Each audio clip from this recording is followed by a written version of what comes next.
Hello, welcome back to the Masonic Roundtable, a weekly program where Masons from around the world get together to talk about Masonic news and opinions in a friendly and social manner. As a reminder, the thoughts and opinions expressed here are solely the opinions of the participants and do not represent any Grand Lodge statements or positions. Make sure you keep your conversations open for the public and on the level. To interact with us, you can send questions and comments to the Facebook stream, hello and good evening, as well as the YouTube stream, hello over there. So, you know me, John Ruark, past master of the Patriot Lodge, number 1957, in Fairfax, Virginia. And we have four of a kind, not quite the full house we normally have, but we have four of a kind, starting with Mike the intern for his introduction. Good evening, Mike. Good evening, Mike Hambrick here, Junior Warden and Lodge Education Officer for Lakeshore Lodge number 307 in Madison, Ohio. Good evening, everyone. Good evening. Hope everybody's ready to have a good time talking about that guy from Star Trek, Data. Oh. He did have emotions, eventually. Yes. In the movies. In the movies. Next up, we have a very emo Jason Richards. How are you, Jason? Hey, everybody, Jason Richards. I am good. How are you, John? I couldn't be better. I've got the COVID hair in rare form tonight. I am a past master of a little lodge in Clifton, Virginia, known as Acacia Lodge number 16. Also a member of an academic lodge in Washington, D.C., with an affinity to the George Washington University called the Colonial Lodge number 1821. Awesome. And last but not least for tonight, the one, the and only. Black is my favorite color. And black is the color of my soul. Yes, if I had one. If you had one. Nice. Black is not actually my favorite color. Anyway. Speaking of colorful, good evening. I like Juan's blue and black motif that he's got. I don't think we ever really mentioned it. Just one day you came in with this awesome setup behind you, and I love it. I'm going to zoom in on you for that one. Look at this. Look at this detail. Thank you. Good evening, everyone. Juan Sepulveda here from Orange Blossom Lodge number 80 in sunny Kissimmee, Florida. And the brother behind the gentlemansbrotherhood.com. Salud. Salud. I'll drink to that. All right. It's all about product placement. Yes. That's right. Let's see. Before we get into it, also want to give a special shout out to the patrons who've supported the show. And we know that times are tough, and Masonic education is still getting pushback. If you guys have seen Robert Johnson's latest Midnight Freemasons article, that education still isn't received widely everywhere, despite the instant access we have to it nowadays. So I want to thank you guys for supporting Masonic education and keeping this little show running for quite a long time. Juan? Quick point, John. Yeah. In the comment section in the YouTube, we have one of many of our amazing patrons. We have brother Toby Parissima here from Manila. Greetings, brother. Good to see you here with us. That's amazing. Good to see. I thought that was an envelope. It's tomorrow already over there. Just saying. Wow. Living in the future. Manana. Does the world still suck in 2020? Tell us, should I wake up tomorrow? Should we wake up tomorrow? Is everything still on fire? Yes. Yes? Okay. Yep. What's up, Data Nerd Joe? Speaking of data, let's get into today's topic, data-driven masonry. So, just a little bit of preface. This is something that obviously I've been passionate about for a long time. And just to dive right into it, if you haven't seen some of the earlier episodes of the Masonic Roundtable, or any of the special presentations we've done, it's been kind of almost an annual tradition for me to dig into some aspect of Masonic data. I really have spent a lot of my time doing a lot of research on Masonic membership statistics.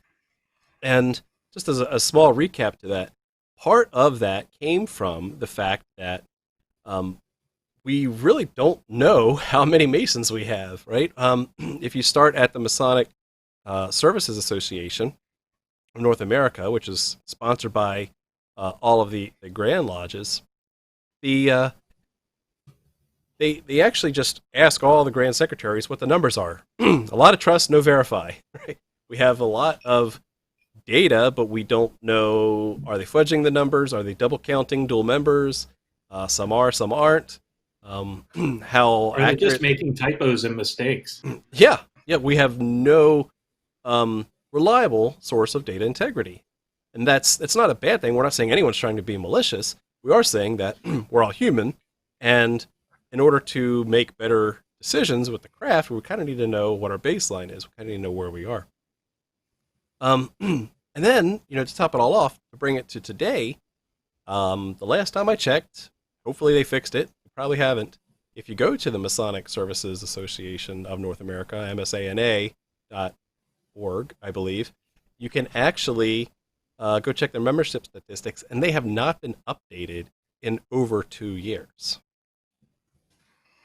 So for whatever reason, they've not either got nor compiled the membership statistics. So we have a 2-year gap in our knowledge of just what the membership standing is. That's a little scary, especially when you consider that based off of just a pure trend line, no other analysis done, that we could effectively be at the end of our Masonic rope by the year 2040. So hashtag 2040, that is the year that if nothing changes, the fraternity as we know it will go to 0 members. Obviously, some members will hopefully live longer than that, but the downward slope has been almost a flat slope since 1959.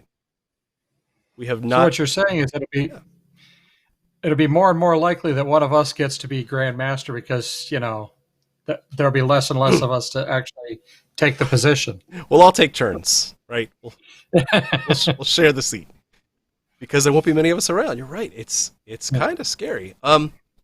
So the way I look at it is I don't look at it as a negative. I look at it as like, great, now we can do something about it. We know what the baseline is. You don't drive your car, realize you're speeding, and then, well, maybe you do. Some people do. Keep speeding. You eventually lay off the brake. How about this? You go through a neighborhood and you got one of those little, speed limit signs that flashes your speed. Like it says 25, you're going 35, and it's going, hey, slow down. Most of us instinctively, behaviorally, we'll let our foot off of the accelerator to adjust our speed. That's good because that's a positive feedback loop, right? That we want get information, make a decision, and act on that information so that we play it safe, right? We're doing the right thing that we're supposed to do. So what does that look like for Freemasonry?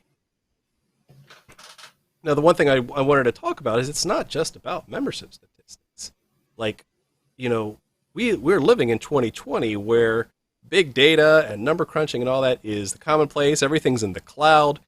There is no reason why we can't start looking at really a lot of different types of information about Freemasonry that could help us make better decisions. So with that kind of jumping off point, one thing I asked the guys in the green room tonight was to really think about some what-if questions, right? Now, my what-if question, obviously, is what if we knew what the trend was of Masonic membership so that we could, start to test to see if the things that we are changing are improving or making things worse with regard to Masonic membership. And that's just, I'm going to go another little side tangent here on that. I've gotten what Are you going to build more user stories for us? Let's see. As a worshipful master, I need to determine membership statistics so that my lodge doesn't go under, so my charter doesn't get. There you go. Yes. Sorry. Agile for everything. That was an IT development joke for those of you. There's a book. There's your Agile Lodge right there. Yeah. But I mean, it's not far off because I've gotten so much feedback when I've gone and presented some of these membership numbers. People are like, oh, well, my lodge is doing great. We've tried this other thing and it's been working good. Love it.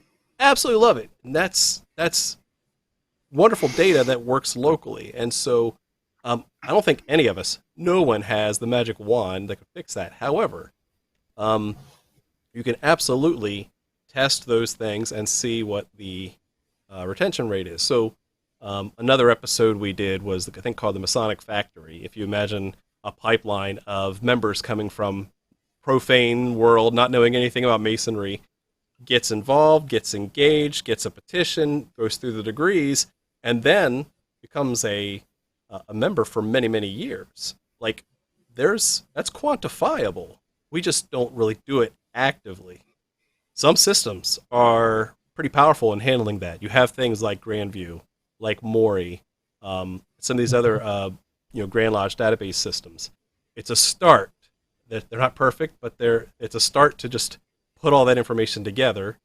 And back on the Masonic Factory episode, I've always wondered, well, what if we had some sort of, like if-then testing, right? That way you could say, if this lodge tries something new, they have a pizza movie night, and they're going to advertise on social media, they're going to open their doors, pre-COVID, of course, and invite the public in, then they do that once a month. Can we see a demonstrable increase in membership over the course of that year? Right? That's something that we could run as an experiment, run the experiment, and then see what the results are. And then if it works, keep doing it. If it doesn't work, stop doing it. But we get a lot of free ideas. Jason? It's not as easy as that, because you would have to determine causality. Yes, you have to control for all the variables. Not denying that. That's the hard part about this. So you can draw loose correlations, but of course, the more and the better data you have, the better correlations you can draw, to the point where you get to some sort of statistically significant outcome that helps you, kind of start to point toward an actual causal link. Which is interesting, because that's also why you would want to do both quantitative and qualitative data. Quantitative is the number, qualitative is the why. And so one way to rectify that error that Jason brought up is, could you ask all of the new raised Master Masons at the end of that year, how many of you became Master Masons after coming to a pizza night? Right? And if 9 out of 10, that's good data that you follow up with, or those other things. So that's how you can test that with follow up data. So that's my what if. So I'm gonna open it up to the rest of the guys here. Is like, what are some of the things that, if you had information, not just numbers, what if I knew X? What other things could we do for the good of the order if we had this data? So I'm going to hand it off to let's start with Juan. What's some data that you would love to explore in a perfect world? Yeah, I would like to. There's a couple of course, but the main one that comes to mind is the overall satisfaction. That, I think, it's a data point that is quantifiable. However, it's going to be tricky to gauge. If you think about the influence that perhaps a worshipful master can have on the response of an individual, like very informal kind of questions, like, how many you guys really enjoy the pizza night? And everyone's like, oh yeah, we like that. Even the ones that didn't care for it, even the ones that probably didn't attend. Yeah, whatever you say, worshipful, it's great. Yeah, so in that case, having some sort of formal way of gauging the satisfaction, not just of simple, unique events at lodge level, but to perhaps track an individual at the various stages and have them perhaps share how satisfied they are with the process at different milestones. And imagine if you could plot that information and see there is a chance that you can gauge, okay, there at the beginning you have this level of satisfaction, and as they go through the fellowcraft degree, they're still excited. Master Mason degree, how far along in their Masonic journey do you start seeing any kind of dips and valleys, and what causes it?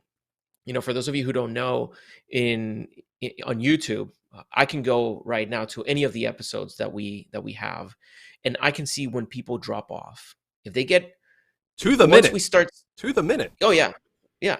Like right now, say, a bunch of people heard that, got scared, and dropped. Yeah.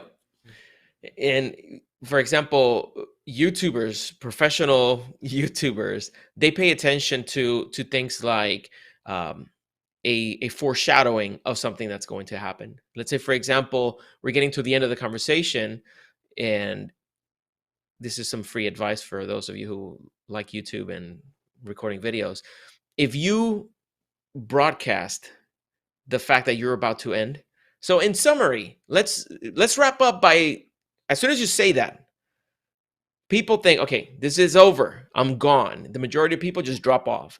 So you are discouraged from using those kinds of transition that say, okay, now as we wrap up, let's blah, blah, blah, blah, blah.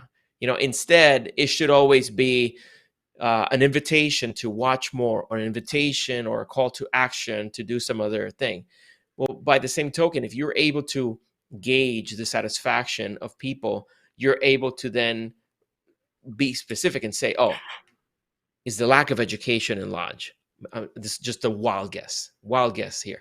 It's the lack of Masonic education once they're admitted into the lodge room, or the bickering that happens between past masters and the younger members, or the prepotent leaders who, they just want to exert pressure on people to do things their way, regardless of what the constituents want. Like, all of those things can be measured, and you can test the satisfaction of an individual in the lodge. So, but ideally, just like Jason was saying, you have a large enough sample for you to have statistical significance, and you can't really do that at the lodge level. I think that has to be a bigger initiative. You need a larger cohort of individuals in order for you to really conclusively say, oh, this is good or this isn't.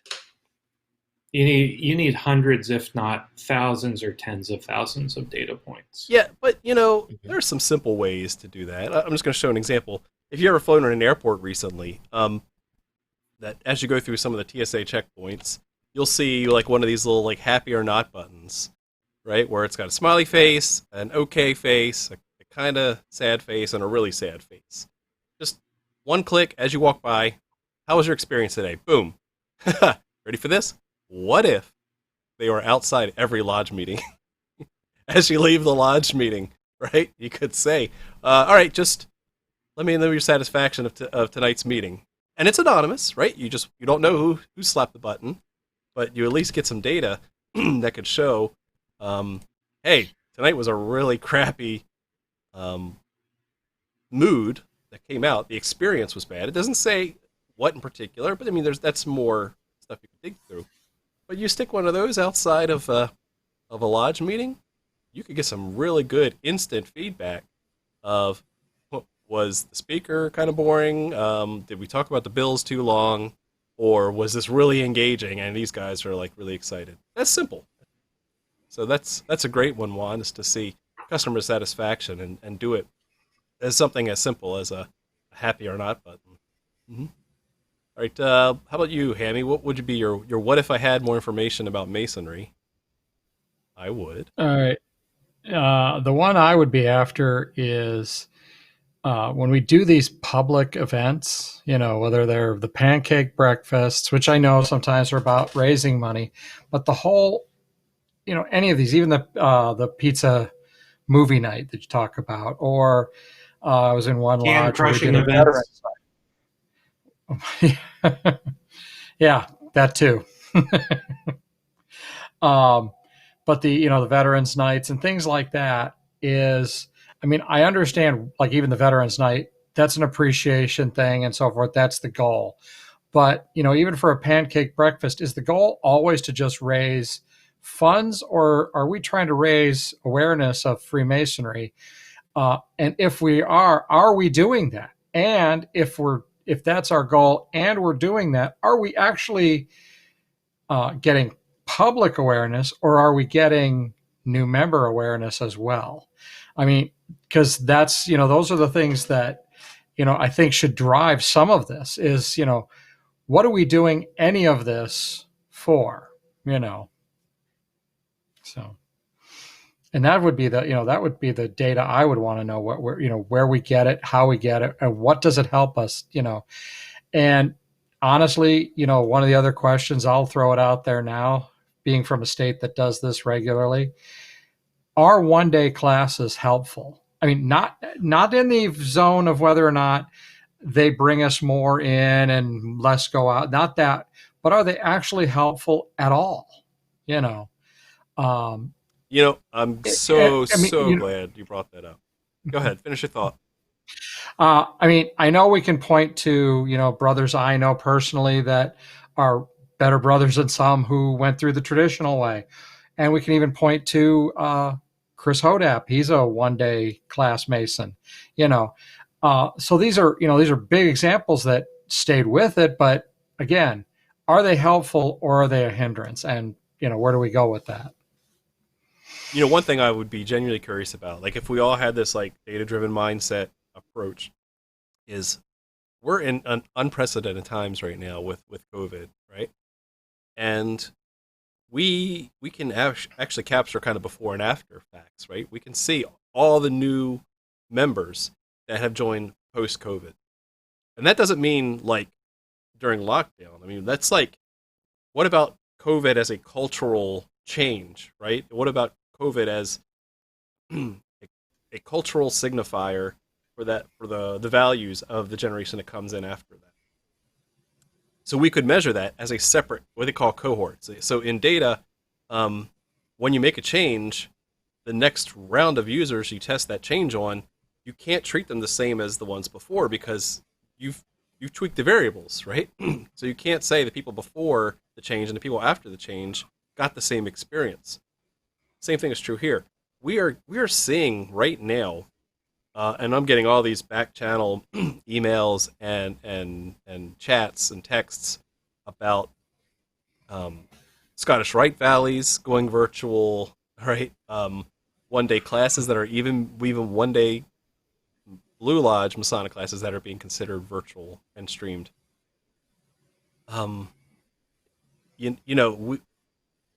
What a ripe opportunity we have to see what the longevity of that experience is for them, because again, you only get initiated once, right?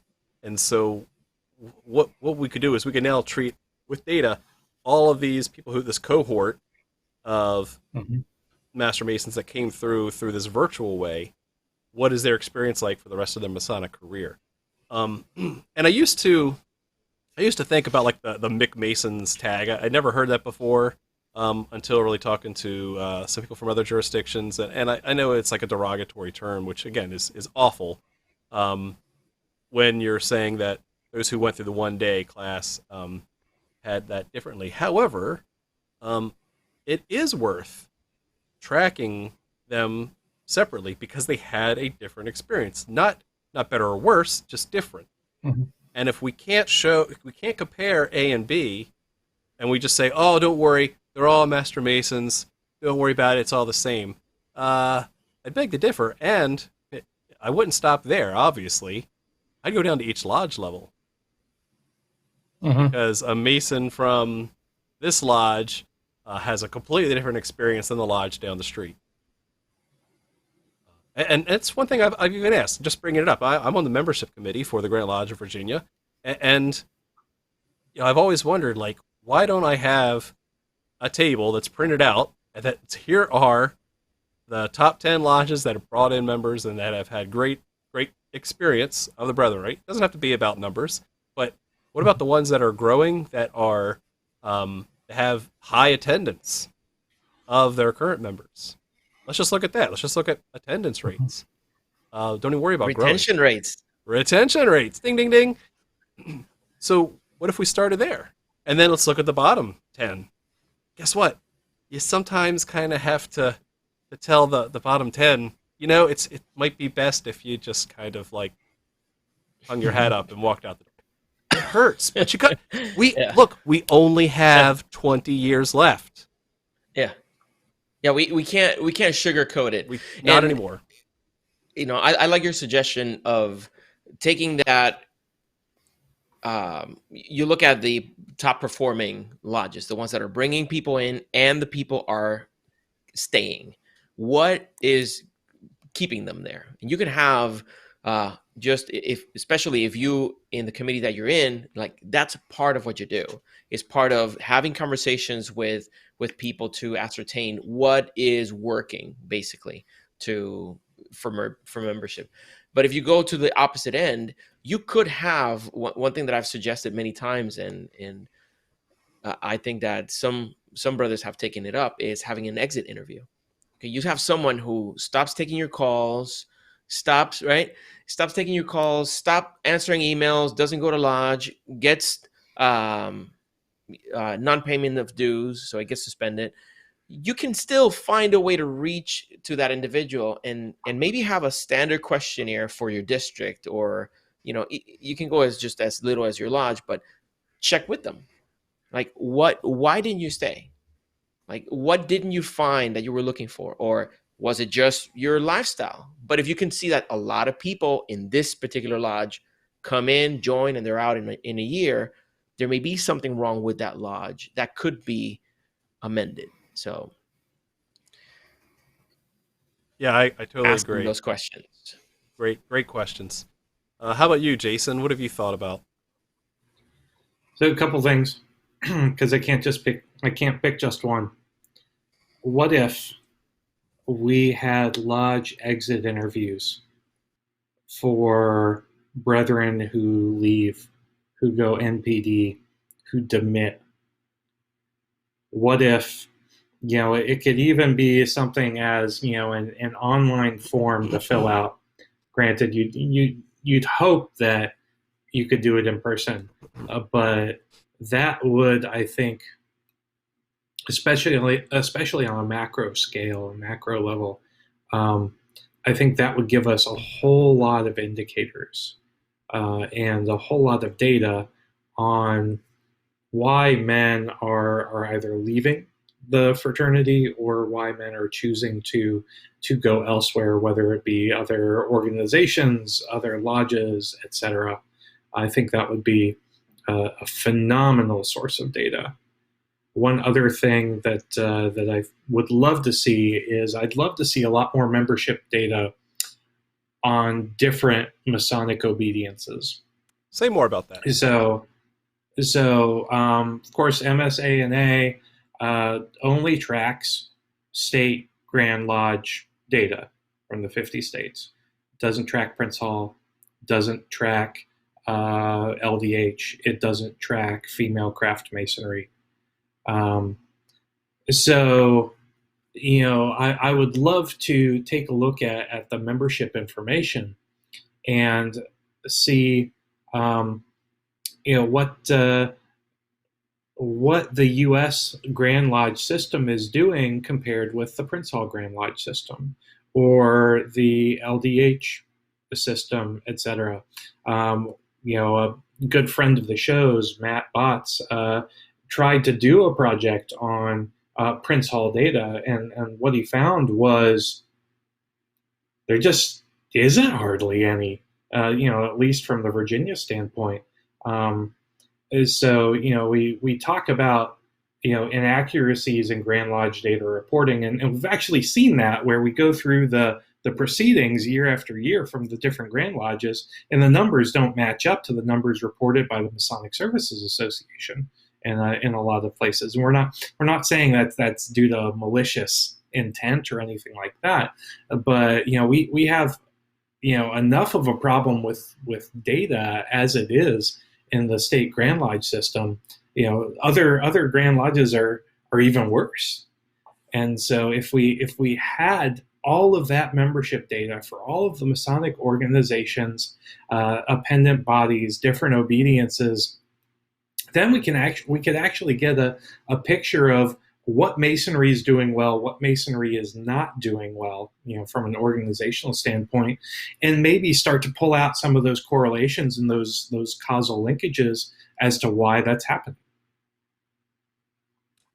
Yeah, I love that. That got me thinking. Can I suggest too. something? Please, Juan. Yeah. Once they go through that study and they find out what it is, then we can implement a satisfaction guaranteed money back guarantee. Because Actually, that will. Yeah, you're actually onto something. There's nothing that's unmasonic about that, to be honest. Without what it would do is it would provoke swift action from leadership in order to say, okay, no, we got to fix whatever's happening. Like here, we got your money, you joined, whatever, you didn't get what you wanted, you left. Oh well, there's other people interested, they come in. But here, if you had to give everybody their money back, I know some people are gonna get their aprons in a bunch by that suggestion. Of course, it's in jest, but I use it to highlight the fact that if you had to give people their money back because they weren't satisfied, then you would really have to make adjustments to make sure that everybody who came in was satisfied. Well, and that would make it that you're actually making this a business and that we're actually selling a product. Which are we really doing that? Yes. Well, I mean, are we providing an experience or a service and taking something in return, whether it be time, dues, money? Mm-hmm. There you go. There's value creation. Is Freemasonry inherently transactional? Right. If you say no, you're kidding yourself. Yeah. But I like your money back guarantee idea, Juan. And something sort of similar happened. I know that I don't know if I mentioned this on the show or not. That working with S. Brent Morris, he looked at the data just for the Ancient Accepted Scottish Rite Southern Masonic jurisdiction. He has a lot of access to all the valleys membership data, and he had spreadsheets, and we compared the size of our spreadsheets. It was fun. And he did say that he tried one experiment because he saw a dip in membership after the 3-year mark of joining the Scottish Rite. And he says, why do you think there's a dip at the 3-year mark? And I got to thinking, I said, I don't know, wow me. He says, okay, first year, you've paid for your year's worth of dues, so you get your initiation, right? Second year, by the end of the second year is when they actually have to call and complain that you haven't paid your second year's dues, and then they actually kick you out on the third year. So that's why there's a drop. So people who pay but never pay again, that's where the 3-year drop comes from. So he noticed there was a drop of people who were still active Blue Lodge Masons, but never renewed their membership, and it had been a decade or more. So he says, okay, hear me out. Crazy idea, which I love because you can run it as an experiment. For one valley, I believe it was just for one valley, he said, we're going to run an experiment, and we're going to send a letter to those who we know who have non-payment of dues for Scottish Rite over the last decade, and we'll tell them this: you pay 1 year's worth of dues, and you'll be healed. You're good to go. You're back as a full-fledged member, no matter how long you've been out. And of course, you had a lot of the members go, well, that's not fair. I've been paying my dues for a long time, blah, blah, blah. He says, okay, all right, just let's do it for one valley and see what happens. I think, my numbers are going to be way off, but I think they actually had a 30 to 50% return rate.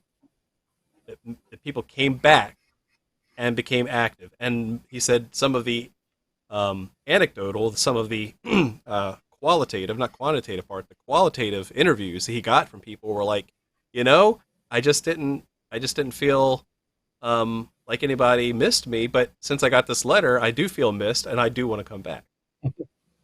Just that simple. And So it's like that's like a money back guarantee that the Valley was willing to risk some capital, right? To try and get these people back, but it was a resounding success. Ham? It was a And cart for the abandonment strategy. The Grand Lodge of Ohio did the same thing for members who hadn't paid or been in for a while. All lodges were told you don't have to collect all their past dues, just get them to pay this year's and bring them back. That was, for anyone who had been suspended non-payment of dues or any of that, reach out and try and bring them back. They just have to pay this year, And that was they did that for a couple of years in a row. I don't know the increases. I do know that they did get some men to come back because I know they talked about it at the second Grand Lodge that was choosing to do that. But I don't know, any specific, increases or, whatnot for that. But I do know it was working, just not how well. So let me turn the conversation a little bit more, and of course we can jump in as we come up with other ideas too. There was one piece of data that was active for a while and then was shut down and then kind of came back, rose like a phoenix out of the grave, was a gentleman who put his own homegrown website together by the name of Paul Bessel. Now, Paul Bessel is a DC Mason, and he, out of his love and care for the fraternity, actually put together a website, Bessel.org. And what he did was, it was slapped together, but the data is more important than the flashiness of it. So here, let me see if I can share the screen here. You could see it's basic, right? It has some pure, simple HTML with a ton of information that just he was able to pull in his own spare time. You wanted to see the bylaws of this shrine. You wanted to see what the schedule was for Masonic Week in the year 2000. But he also got into things about exclusive territorial jurisdiction. He got into things like Prince Hall recognition. He got into a lot of really cool things that was a labor of love, not up to date as much as he would like. But it became the only place where you could find this information. And so you can see some of the examples here. Some books, some text, some articles, but like candidate advancement requirements. Let's look, or better way, age requirements. Here's a nice little graphic that shows 35 Grand Lodges require you to be 18, 5 Grand Lodges require you to be 19, and 11 Grand Lodges require you to be 21. I know some of that information has changed since 2006. December 7th, 2006 was the last time this website was updated. And here's a chart with all the information and the details and when it was updated. Pretty cool. The only downside to this fact is that if you wanted to get this information, you'd either have to A, go to Bessel.org, look this up yourself. Hopefully he updated it in the past 15 years, and then see if it's accurate. Or the other option is pick up Grand Lodge proceedings from every Grand Lodge in the United States and start digging through it. Trust me, I know. Jason knows. We've done it. We've done it. We've been there. To actually flip through these books and find where these rules were changed and when they were documented and written down. Right. And so Bessel is way out of date now. And so what happened was he actually stopped paying for his host or something. And a couple of years ago, it's an article on Chris Hodap's blog, Freemasons for Dummies. They talked about that. Someone pulled together some funds and said, hey, this was such a valuable resource. We'll take it even out of date. We'll just take it and pay for it to be put back online again. So you can go check that out right now, Bessel.org, Bessel.org, and get some valuable, albeit a little stale, information about the craft. So until that point in time, or doing your own research, this is all you really had to resource. Any sort of Masonic, I wouldn't say just statistics, data, just information about the craft. Because, the Masonic age isn't really a statistic, it's just telling you information. But, I mean, that's still actionable, right? Someone could take a project and want to do a Masonic research project at home and compare, according to this map of the United States, how active the membership is in the blue versus the red versus the yellow. Right? That's easy peasy. That's something that you could start to explore. Just based on minimum age for Masonic petitions alone. Right? You can also use it to correlate it with social media platform demographics. And when you start getting an advertisement budget to promote your lodge, then you choose what platform you go to. For the 18, then you use TikTok. 21s, you use Facebook. That's funny, but true. Absolutely true. I hear the aprons bunching up. Ooh. I'm kidding. Don't advertise if you don't want to. It's your choice.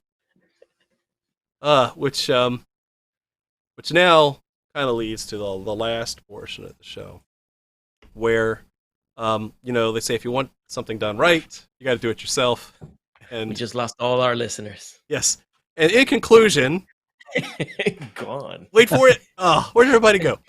The best part is here. Wrap this up. The best part. I just told you not to do it. The best has yet to come. I and a couple of guys wanted to pull together this and try to recreate the passion of what Bessel did, Paul Bessel, with the crowdsource movement of where everyone can kind of contribute, right? So think like Wikipedia or Bessel.org. That's the vision that we wanted to have, is to have something where, you didn't have to wonder if the data's up to date. It's actually been cited, sourced, time-stamped, and you can actually see when that was up to date. If you wanted to contribute, right? If you wanted to contribute to Bessel.org, you'd have to find his email address, which is buried on the site. He hides it so it doesn't get scraped by web crawlers and all that. Contact him. Make sure he validates the data. Make sure he updates the data. Right? That alone. There's too many steps in that process that could cause errors as well. So what if there were an initiative where people could actually collaborate together to solve this problem, to solve the data problem across jurisdictions, to solve the integrity problem, to solve the recency, the accuracy of not only the data but also when it was last updated. So I did a call out to Jason Richards, this guy, because he's, for a couple of reasons. One, he's on the membership committee with me in the Grand Lodge of Virginia, and also is pretty smart with data and stuff. He's kind of cool. He wears glasses. He's a nerd. Another one that doesn't wear glasses. I just noticed that. And then also reach out to our brother Nick Harvey, because he does a lot with. If you remember him from our social media episode about how he helped run the approved Facebook advertising and Instagram advertising for his lodge events with resounding success. So I thought these two guys have enough passion to kind of maybe revive this and come up with like a Bessel 2.0. The other caveat is we're all busy with little children. Like we have families, we have jobs.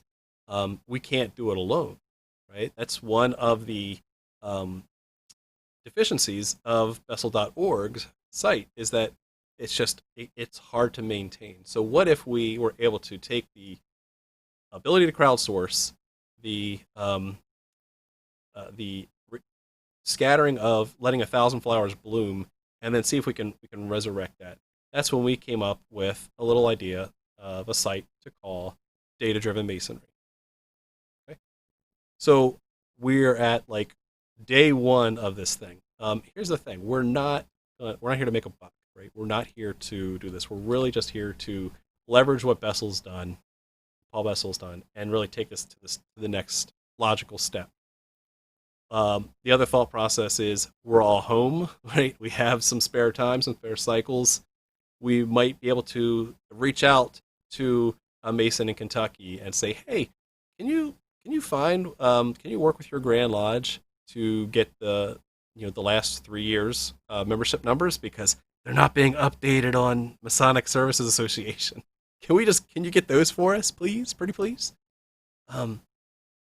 So you can go right now to datadrivenmasonry.com, and what we plan to do is actually put in some sections of the data that we want to share and work on our spare time when we get around to it. But we hope that the more people collaborate together, the more this will become populated. Who knows? This could fail horribly tomorrow, but it's going to be another labor of love. The other thing is, it's not just about statistics. All these other what ifs. Like, what if we had a place where we could record this stuff? It's very easy to share a Google Sheet or a Google Doc with information. Another idea I didn't hear brought up tonight was for those jurisdictions who don't have any problems with sharing Masonic minutes, what if someone archived those and published those online? That they could be searchable, indexable, and queryable by someone else who wants to search through and see when George Washington visited that lodge, 200, 300 years ago, right? That's the idea. So don't think just statistics. Think about what about some audio? I know that if you look on archive.org, you'll find the wax cylinder recordings from Thomas Edison of the Masonic funeral dirge. Right? That audio has been captured and put somewhere. Is it easy to find? Not really. And the logical extension is video, pictures, etc., etc. So right now, it's going to grow organically, and if you're mildly interested in checking it out, or just being a passive listener, because again, we're not asking anyone to participate. We just want this data to be accessible for anyone. There's a big blue button right in the middle. Join the discussion right now. If you click that, it goes right to a Facebook group, and so you can hop right on in, join this Facebook group, and be part of the conversation. We left it as wide open as possible. The goal is to kind of open source this thing. If you're familiar with the open source movement, just give it away. As we contribute, cite it, source it, tell us where you got your data. As long as we can provide some validity to that, boom, just share it away. So this will be a resource that people can hop in, and I encourage all of you all to just hop in and go on this wild ride with Nick, Jason, and I. Jason, anything else you want to add to that little spiel? So it's all about, again, sharing our collective resources so that we don't have, Brent Morris by himself spending, a year pouring through data, or, hoping that you have someone live close enough to the George Washington Masonic National Memorial so that two crazy guys can go where all of the, Grand Lodge proceedings are all in the same place. This is all about sharing the load of each doing individual research on things that matter to each of us independently, and just sharing that knowledge with everybody else. So, John's passionate about membership data. You might be passionate about something else. Whether it be, we're focused on Blue Lodge data. You might be interested in Royal Arch and how the Royal Arch has changed throughout time and throughout history, or Knights Templar, or Scottish Rite. And you might be interested in how, your particular grand jurisdiction has operated, or your particular grand court of the Order of the Amaranth operates and has operated. And so this is just a platform for folks to expose and share data to anyone who wants to use it. We've already got some. We're not. Go Oh, ahead. go ahead. I was going to say I we say already we're have not. some. Go ahead. Go ahead. We're not making money off of it. No. We're not getting the rights to your data. We're doing all as Creative Commons. There's no ownership. It's just a bunch of hands making heavy work light, as it were. I was just excited there. Sorry, I got a little too excited because there's some great questions that have come up that we never would have thought of. Right? One question on YouTube is, well, what about Canadian statistics? Great. I would love to see that. Like, so Yes. if you have access to that, then we need to share that data. That would be great to share with the rest of the world. If you have another question was, what about universal co-masonry included in that data? We have no idea what their membership numbers looks like. I mean, when we had a couple of the other co-masonic orders on in previous episodes, of course you've heard me ask, so about how many would you say you have worldwide while I write this down? Right? Like that's the whole point, is to share that. So, I mean, I have my own database. I have my own little Google Sheets that I'll certainly share. They're in John readable format. They're not in really like human readable format, and so that might take some massaging. But my goal will be to share it, to open that up, and let people contribute to that. Now you can't just have a link that's open to the world, right? Because you'll get 4chan and all these other trolls coming on and just start editing all the data, right? Saying that we have 7.2 members in Virginia, right? We don't want that. But what we do want is, we want kind of like Wikipedia has a hierarchy model of editors. If you go look at any page, while anyone can edit Wikipedia, a change will usually instantly, if you're anonymous, just get reverted back. There's going to be a natural editorial hierarchy. And so one idea would be to have kind of a jurisdictional representative or two from each jurisdiction.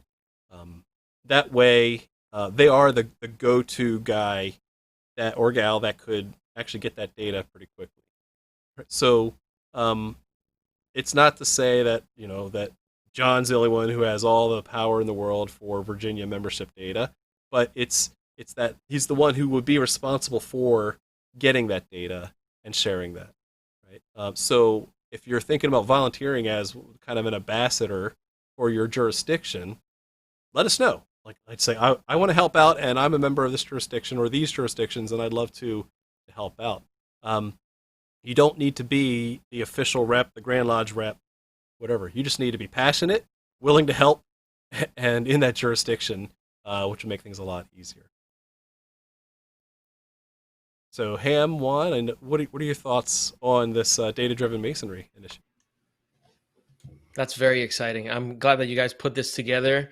It's been so many years since we go back to Bessel.org and look at this information, and we have that wish. Oh man, if it was only updated, and yeah, of course, one single person burdening this load it's unfair, pretty much. So it was a labor of love, and we benefit greatly for it, but it's not sustainable. So I do hope that this continues to move forward, and we can get some good data that we can use to inform our decisions. And I don't want brothers to miss the essence of tonight's conversation. There is information out there. Just asking one person, what do you think about this?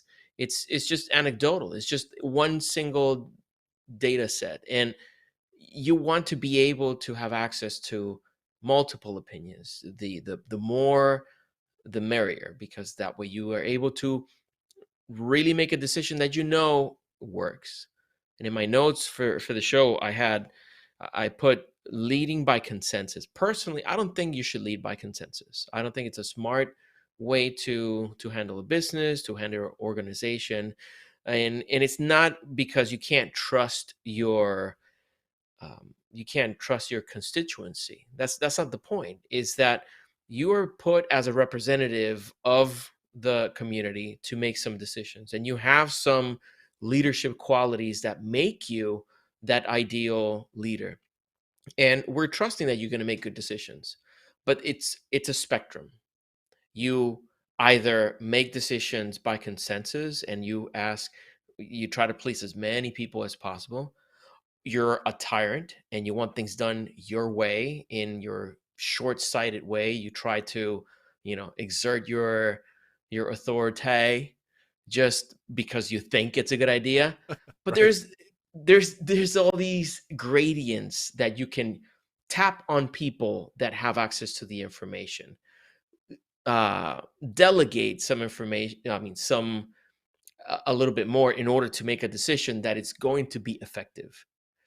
And lastly, in this country, and I don't know if it's this country, but in this time of history, there seems to be a disdain for expertise. There seems to be this, ¿cómo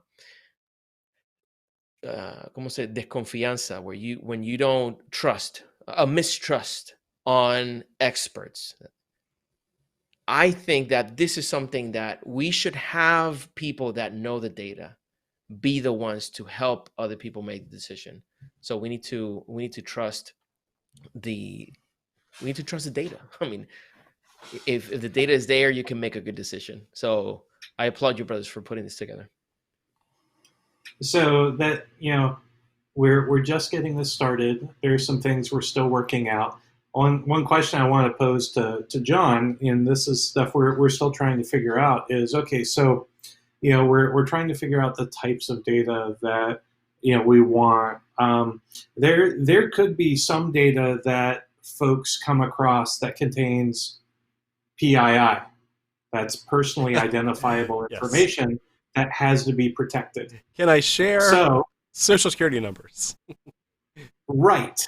Can I share birth dates? Can I share places of birth, email addresses, things like that?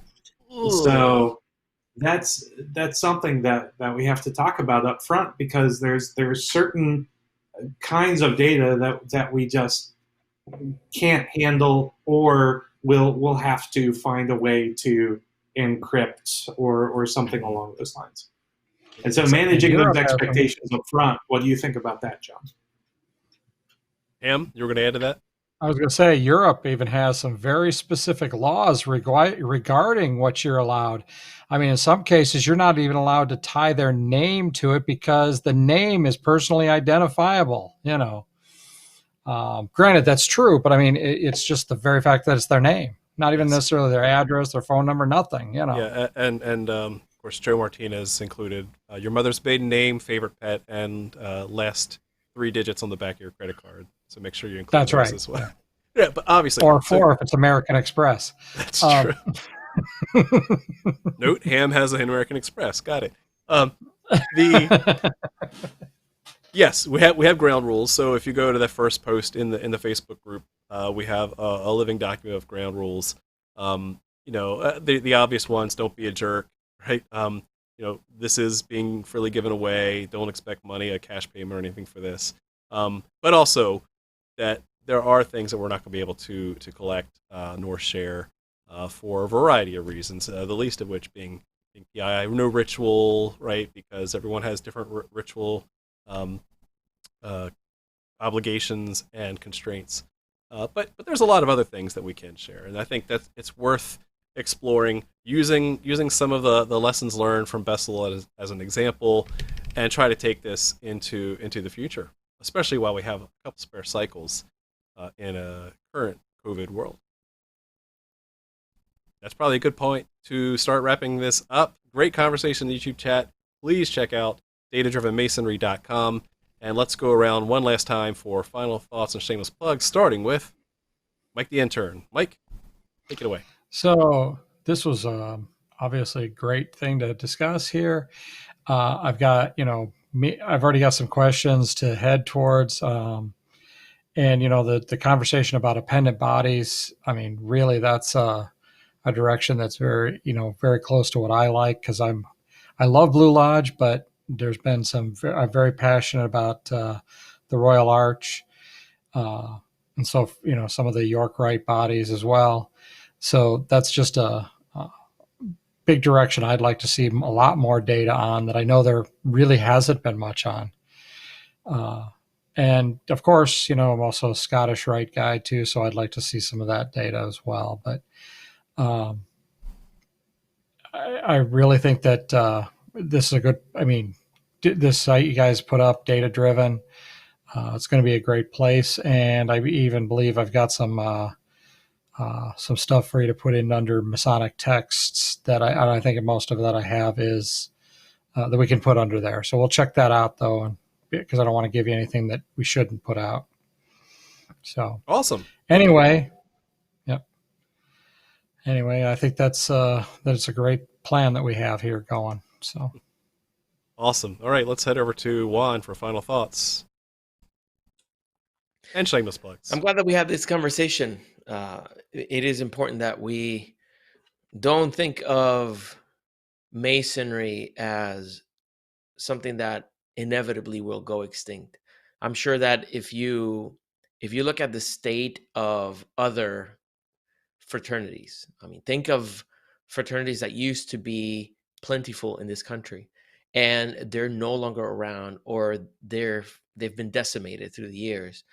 I don't think that if you were to ask them whenever they were in a downtrend that their fraternity was going to dissipate like it has, that they would have believed you.